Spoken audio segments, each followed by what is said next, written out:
Right, Ford Sierra rear brake pad replacement. This is again on my Kitcar, so it looks slightly different than a normal car, but essentially set up the same. You need 15mm and 13mm spanner. Also a screwdriver and wire brush useful for helping to clean up. I'm using these Ferodo DS2500 brake pads. A bit of grease is nice to put on the pads as you put the new ones in. Also going to need a wind back tool.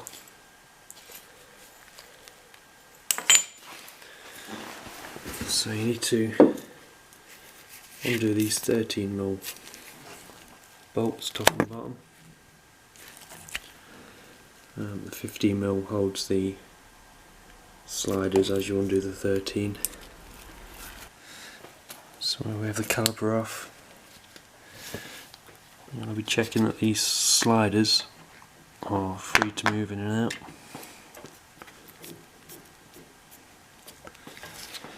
And I'll clean up all the contact points where the pads are touching.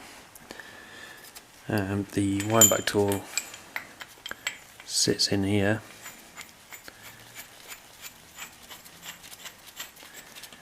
You then wind the handle round, and that pushes the piston back in because these have the handbrake built into the caliper. That's the piston wound in. I've used a wire brush to slightly clean all the dust and surface rust off there and where the pads sit in the carrier.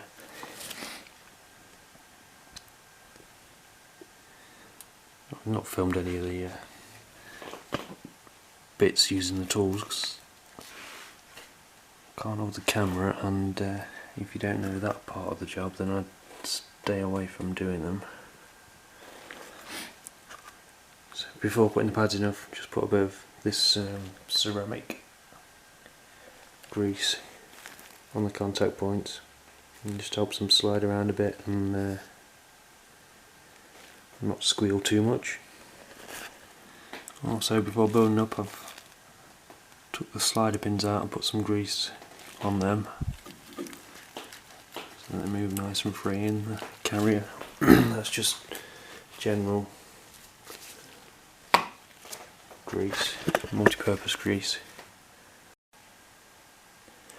There we go. Sorry about the lighting, it's a bit dark in here.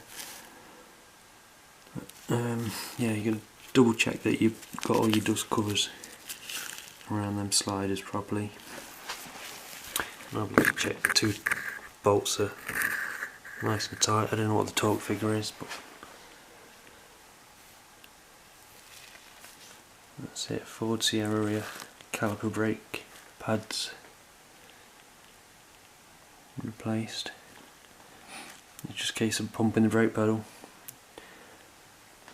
pulling the handbrake on a couple of times, make sure everything works properly, make sure there's no leaks or anything. All good.